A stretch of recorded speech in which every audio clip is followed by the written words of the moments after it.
Good evening, everyone.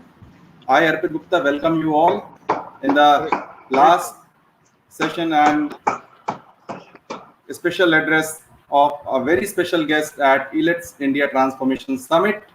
So we have been joined by Shri Ranjan Dwivedi, who is former Director General of Police, Uttar Pradesh, and he has also served in various capacities in the Police and Home Department in Government of UP and Government of India. We welcome you, sir. Oh, thank you very much. So, sir, we are almost at the end of concluding a session of India's largest three-day virtual conference, which is ILET's India Transformation Summit, and we have had over 20 sessions and around 80 plus speakers talked about transforming India and also talked about the best practices of their departments, innovations, and their future plans.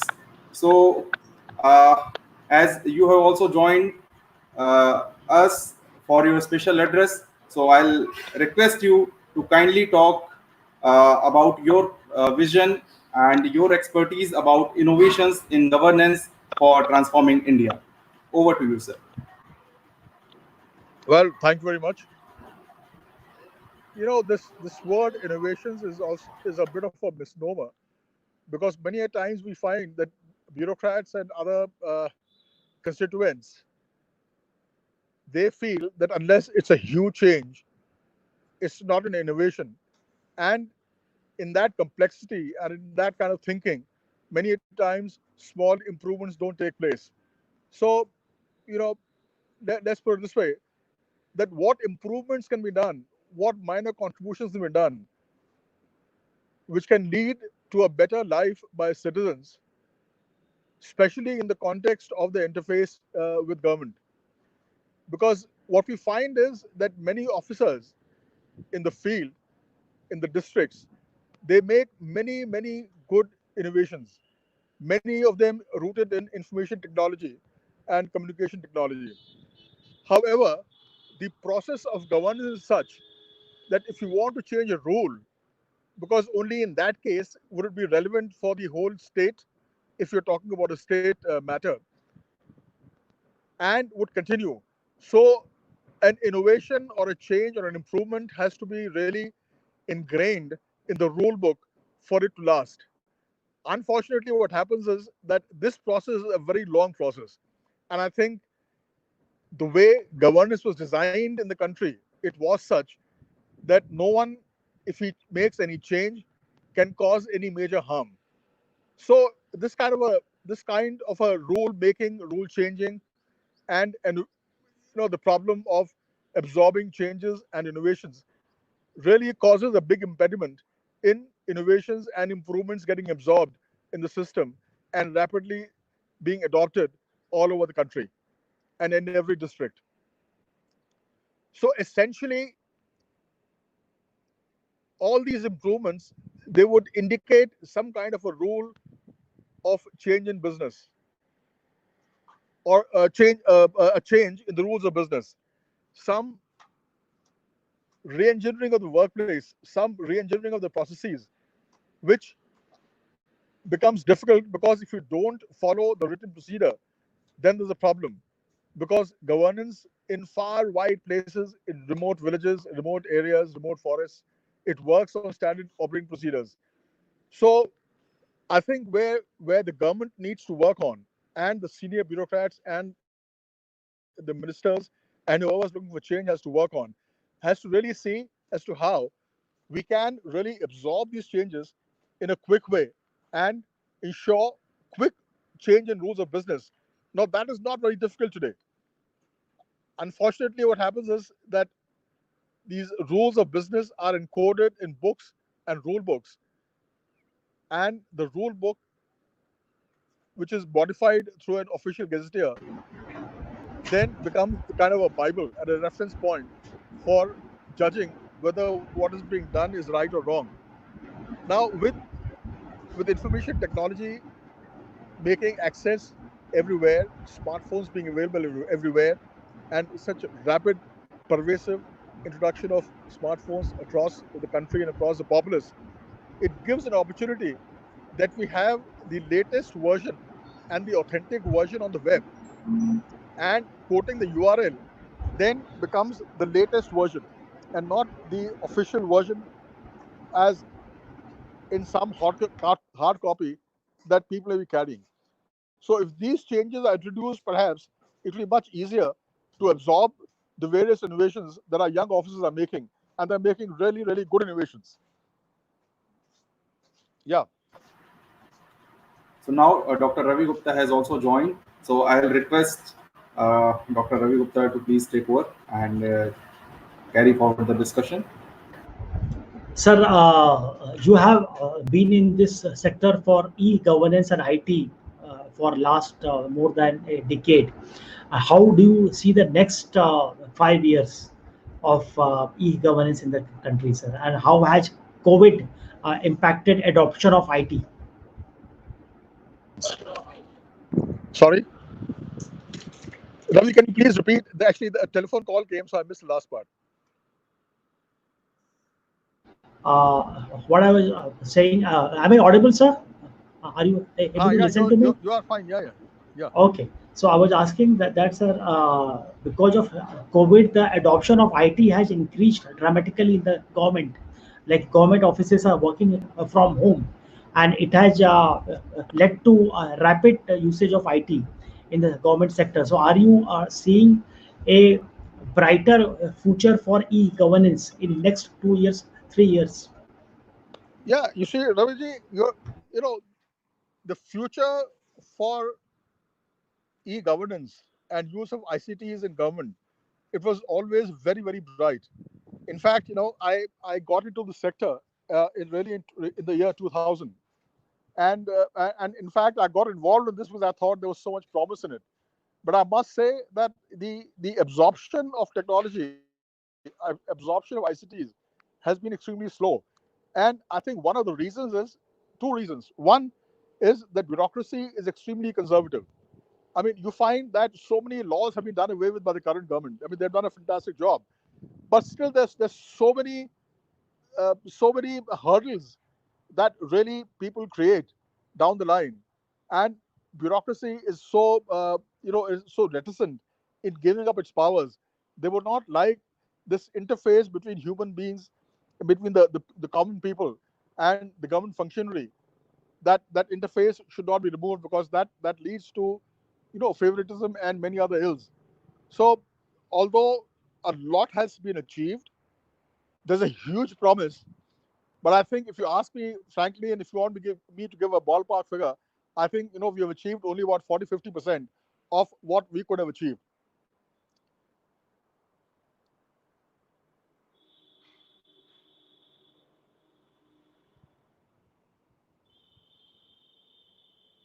Hello. Sorry, Huh. sorry. Yeah. Yeah. Yeah. So many government departments are right now working from home because of the COVID-19, and this is and the social distancing has to happen. And the will it lead to the larger usage of online services, G2C services, government to citizen services, so that people don't have to visit the government office for any service at all, so that they maintain physical distance, the social distance is there. So, your comments on this? No, you're absolutely right. Actually, this COVID has been some kind of a blessing in disguise. Of course, it's a huge problem. It's a huge pandemic we're all battling with. But within that dark cloud, there are so many silver linings coming up. Now, I'll give you a small example. I mean, for my pension, for example. Now, earlier you had to submit a form, and unless you did, and it was a huge problem. Submitting your life certificate was not never an easy job. But with COVID now, the provision has been made that you can apply online, send your documents online, and they approve the pension. They grant the life certificate.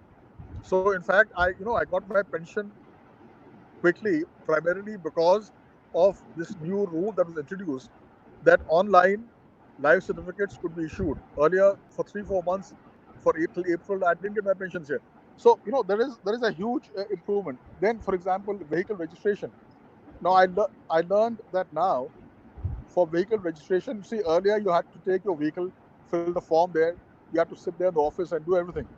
But now you can fill the fee online, and the documents still you have to go and produce over there. Now the vehicle database is there; they know that who's the owner. So, for example, if I want to re-register my vehicle, it's in my name. I want a re-registration for another 5 years. So actually, it should be fairly automatic, in the sense if I give the fee online, send the papers online, then there should be no need for me to go to the office at all, or even to bring the vehicle to the office at all.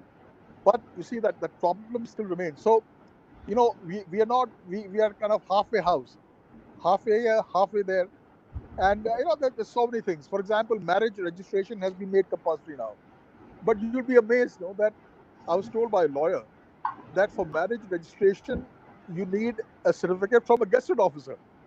Now you tell me how many people can get a gazetted officer to certify that you got married.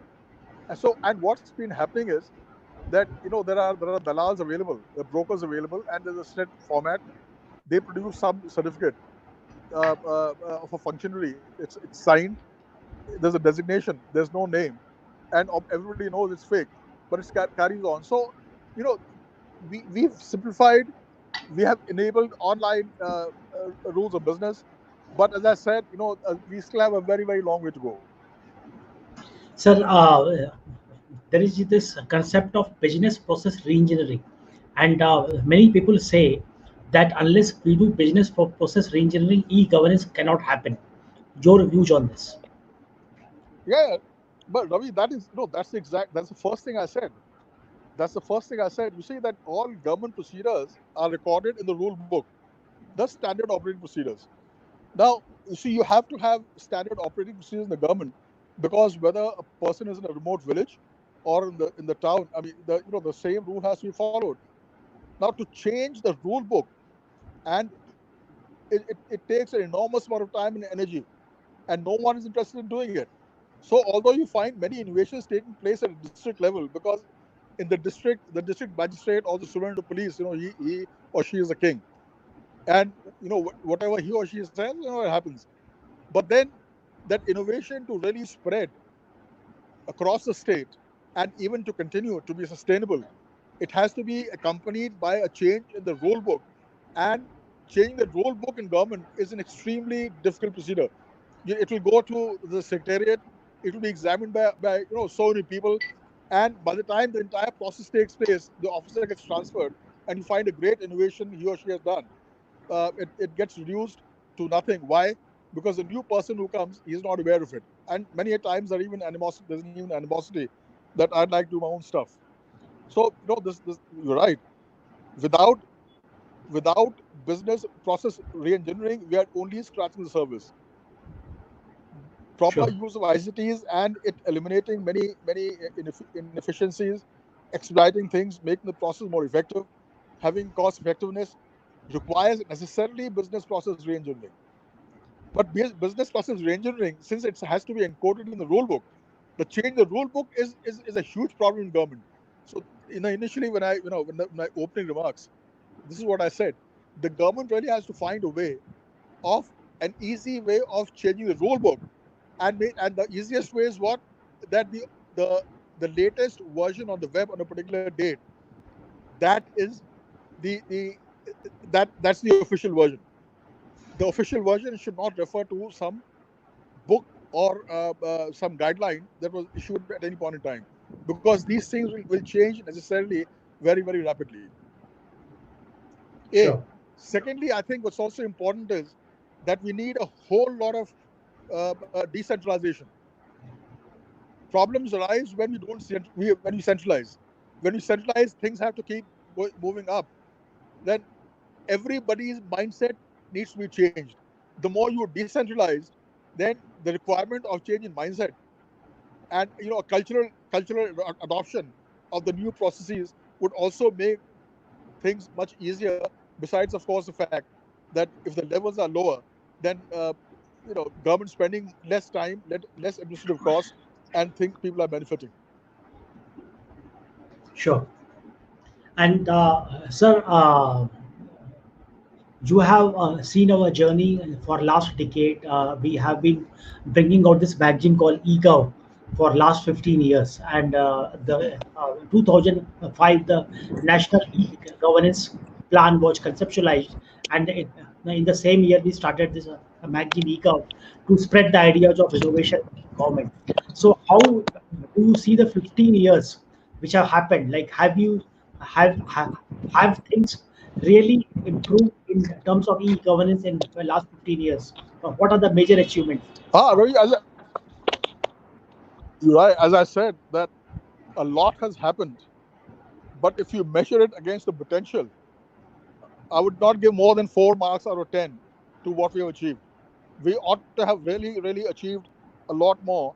And the problem basically lies in this, that integrating a change in the standard rules of business in the government. I mean, that really is the impediment, and that really is the bottleneck.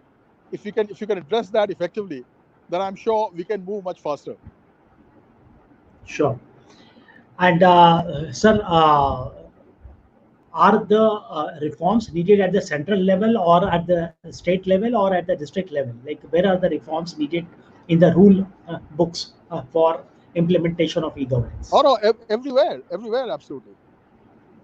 Sure. Because you see, the change to the business process is ultimately approved in the secretariat, and the secretariat, you know what the secretariat is. It's a big labyrinth, and you see if you start analyzing the more and more problems. You see, the manpower available is as per the requirements of a paper-based functioning and postal document movement functioning. Now with emails, with maybe online transactions in real time, and and so on. This manpower is not accustomed to that. But you would like them to have some work, or they would like to have some work to find their lives meaningful. So they necessarily, therefore, are they're inimical to any change taking place, whereby the role of the government functionary is decreased, and if not completely eliminated. And asking you that you have seen the journey of Ego Imagine Elets for last 15 years. What is your suggestion to us at team at Yes. Elets for next Yeah. 3 years or Yeah. 4 years? I'm really happy you have asked this question, because I'll give you an analogy. For example, one problem has been, talking about the police, that the issue of police reforms has not been addressed in the country for so many years, well, so many decades. The last police commission, the recommendations of which were implemented, was in 1902. 1902. After that, the central government did set up a, a, a, a, a police commission for reforms in 1980, 7980, when the Janata government came in. It gave a huge voluminous report, but then for various reasons, that report was never adapted, was never implemented. Many administrative reforms commissions have made recommendations and so on.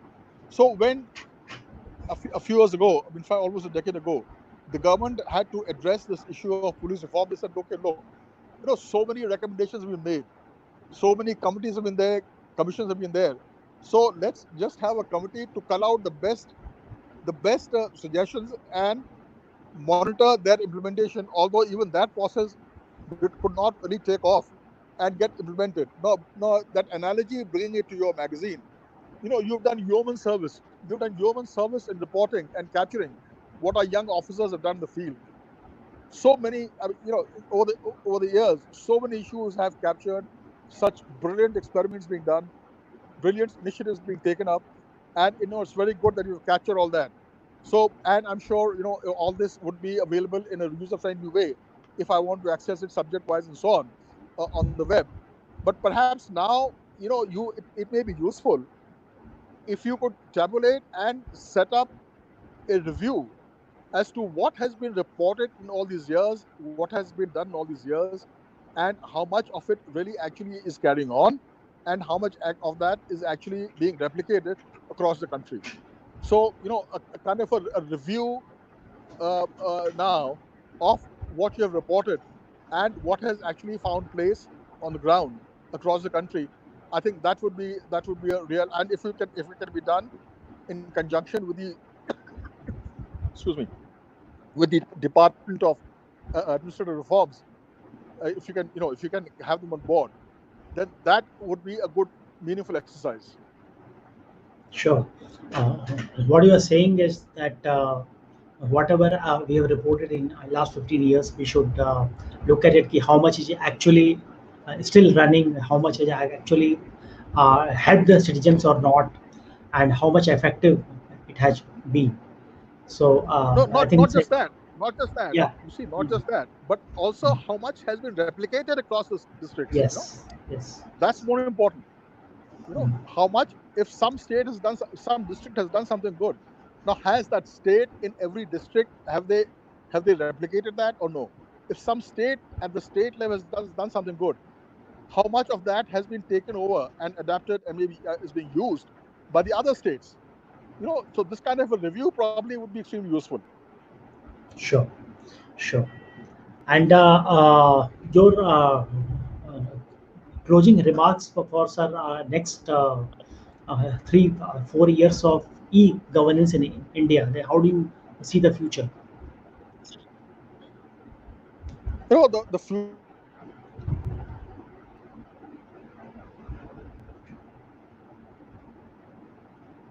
They're really great people. Firstly, the officers, they're very good. They're brilliant officers at every level. One. Secondly, there are good people like you who are capturing all that and disseminating the information. So that's also important. So that is there.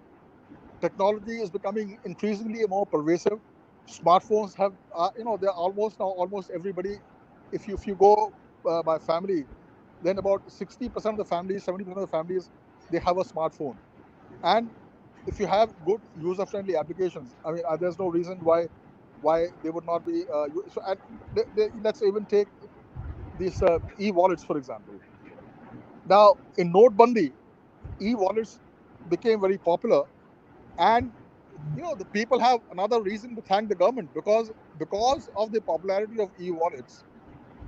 It became extremely useful when COVID took place, because now everybody, even for the smallest transaction of 5 rupees, you could use an e-wallet to make a contactless payment.